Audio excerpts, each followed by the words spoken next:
My Netflix account was hacked. Now, this is not a sad story. In fact, it's a happy story.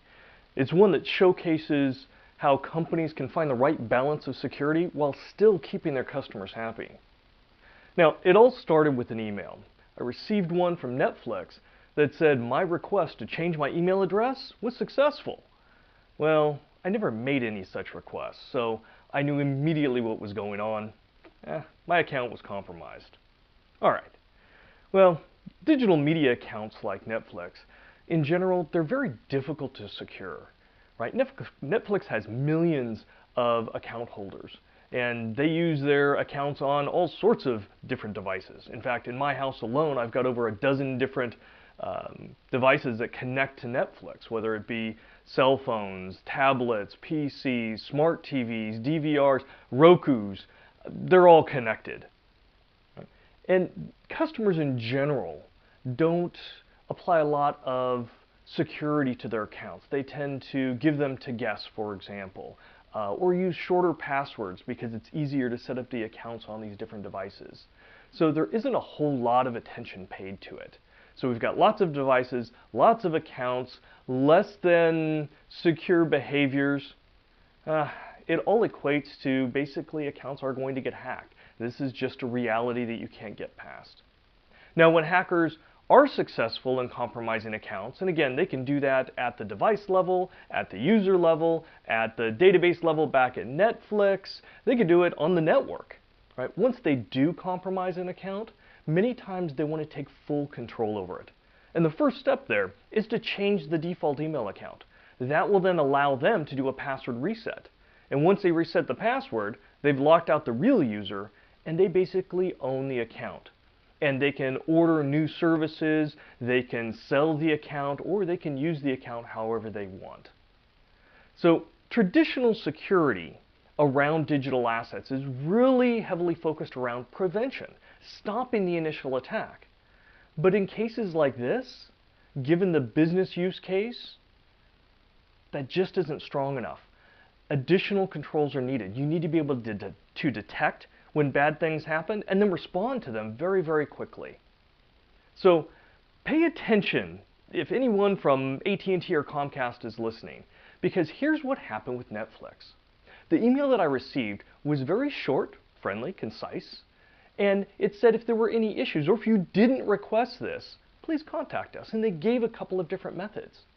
So I went out and I went to the web page and I immediately used their chat bot or their chat interface, and very quickly got a hold of a representative who understood what was going on, could check the records, and needed to just simply validate me to correct the issue.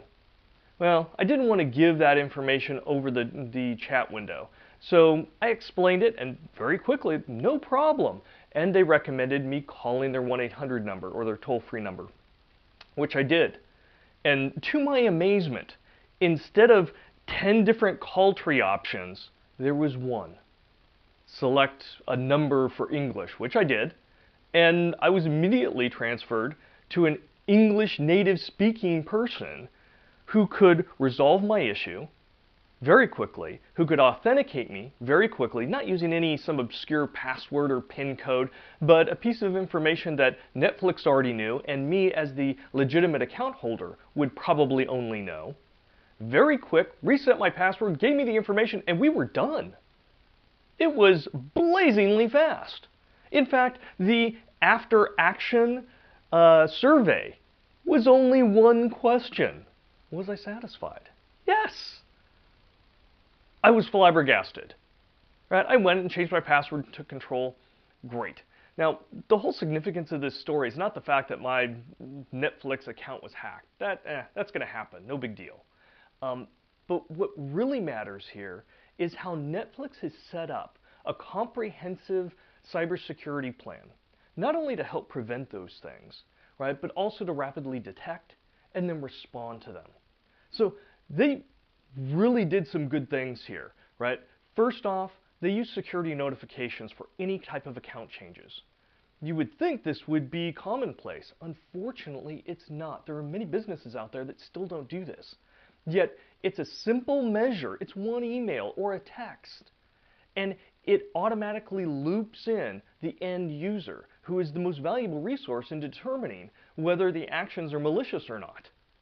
Okay, great. Second thing they did, they've actually established a fully supported environment to be able to respond to these things. There was not a 20-minute wait time. There was not a 15 decision, tree, menu system on the phone.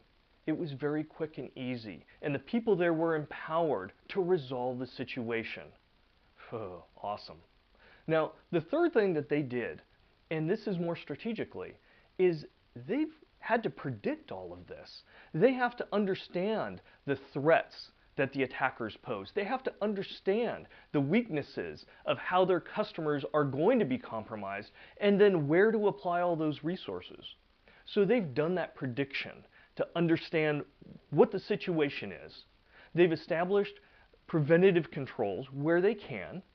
Right? They've established very good detective controls to flag accounts that are having problems. They've got algorithms running in the background, or when account changes occur, bringing in the end user. And then once they detect something is wrong, they have the capabilities and the resources to resolve those issues. So you've got prediction, prevention, detection, and response. Now, Netflix has done a great job here, right? They've successfully blended all those elements together in a cybersecurity capability. Now, this gives them an optimal balance where they can manage and mitigate the risks and yet still provide good customer service. The end user experience is still positive, even in the face of being compromised. This is huge. So, well done, Netflix. And to all those other digital media companies out there, you have some lessons to learn. There's some great ideas here in how Netflix is providing security for their users, their account, and their digital assets. Well done. What are your thoughts? Please leave your comments below. And if you found this discussion valuable, please like this video or share it with others so they too may join in on the discussion and benefit from the collective insights. If you are interested in more cybersecurity aspects, follow me on LinkedIn and YouTube for upcoming videos and blogs on cybersecurity.